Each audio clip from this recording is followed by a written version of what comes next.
Good evening, everybody. How are we doing tonight? Yeah? Okay, who all here came for, let's see, Baxter Street Boys? Yeah. All right, no, raise your hands. All right, Kelly, strike those votes. And who came here to see Hook, Line, and Singers? All right, and we got to make sure we've got an even vote. I'm here to do a few jokes for you guys, but what I really wanted to do is, if we're good, we're going to read a passage from my new book today. So can we be good today? Yeah. Okay. Well, I've been trying to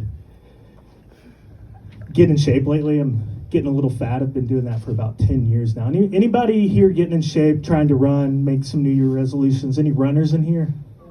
No. Yeah, you're a runner back there? Yeah. Well, What? it was. Yeah. What were you running from?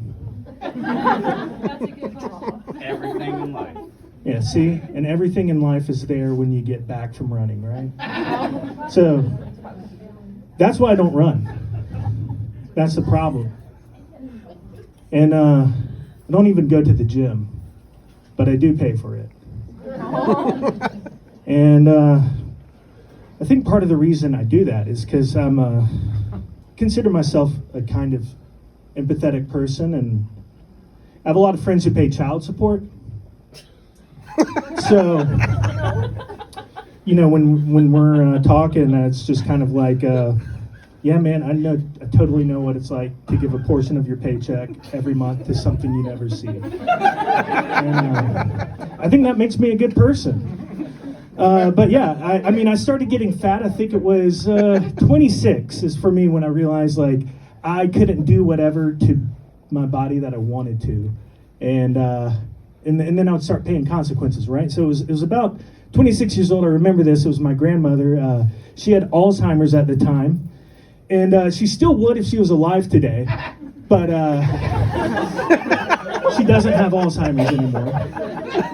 And I went, and I loved her to death. She was an old, sweet Southern lady, and I put my hand on her back at the dinner table. I said, "Hey, Ma Bet, how are you?" Because I'm Southern. I called her Ma Bet. And she said, looked at me and goes, "Now, who are you?" And I said, "Ma Bet, I'm Robert. I'm like your favorite grandson." And she grabbed me by the arm, looked me straight in the eye, and said, "No, the Robert I knew is tall and skinny." So I realized I had to do something about it. And so I thought about it. And I kept thinking about it. And then I got married. And I became a father figure. Or I had a dad bod. And I was a parental figure. I wasn't the biological parent. I was the dad who stepped up to these children. And then about 5 years later, I was asked to step down.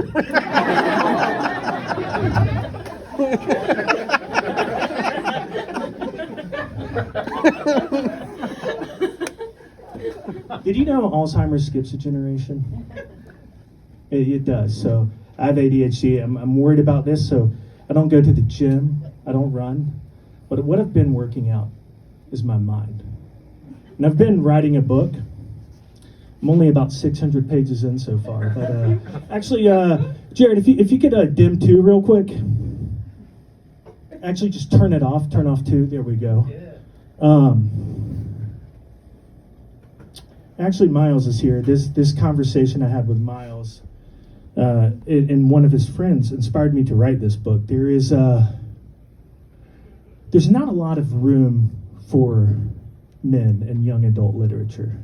There's these Sarah J. Maas books, Fourth Wing, Dragon books, and those have spawned apparently an incredibly popular subgenre of erotic fiction.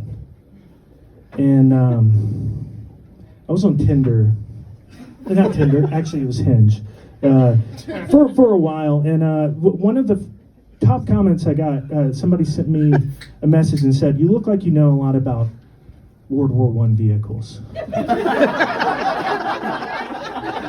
And with that conversation I had with Miles and his friend, and that information I got from Hinge, I said, what if we what if we wrote something for the dudes, by the dudes? Because they say men can't be sexy.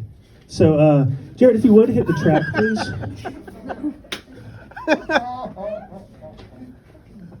The working title is Treads of Love. And I can't hear that track yet. This is well, you'll hear a little bit about what it's about. We're just going to start in the middle of the action. Let's get past the preface and okay. No, this is a good chapter right here. A little up, just a little more.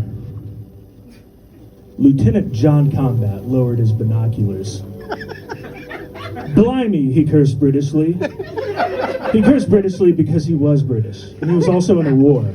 It was the First World War. They would call it the Great War, until a more marketable and interesting war would start a score and 3 years later. That war would be called World War II. After World War II, the Great War would be called World War I. Why? No one can say. Perhaps it is because when you start a franchise, it is more marketable to refer to the series chronologically. Also, it's probably a little bit tacky to call a war great. So they eventually called it World War I, which is the war that is happening right now in this book you are reading. It's World War I, and John Combat is a tank commander at the Battle of Somme, which is in France, which is in Europe. Tanks were first used in World War I, and the tank John Combat had was called a Mark I, and this is true. He named his tank Victoria because he is British, and that was a British queen until pretty recently, in World War I days. By the way, and this is true, there were male and female versions of the Mark I. There were 75 males and 75 females, to be precise. So that's a total of 150 Mark Is of the tank species. The male versions of the Mark I were heavier and armed with two 57mm 6-pound guns. John had the female version, which meant it was equipped with loads of Vickers or Lewis machine guns, mainly for clearing trenches. Why was tank gender determined by weaponry?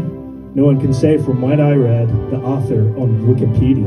But all that information that I, the author, have given you, the reader, is available on Wikipedia, which really helps with the premise of this book. Also, that's another reason why John Combat called his tank Victoria, because it was female. And because it was female, that means he could have sex with it. That is not to say that I, the author, think that the tank being female gave John Combat permission to have sex with it, or that I personally frown upon male humans having sexual intercourse with the male tanks, but the British government would literally chemically castrate homosexual men until homosexuality was mostly decriminalized in 1967. Just to be clear, all of this is true except for the men having sex with their tanks. That's why this book is considered historical erotic fiction. Because there are historical sexual errancies. But that is okay, because this book is fiction, so me, the author, is not lying to you. Careful with your language, John, said Victoria. Oh, also, the tank could talk, because that is how they fell in love, and is part of the reason they would have sex with each other. And we're going to have to stop it there.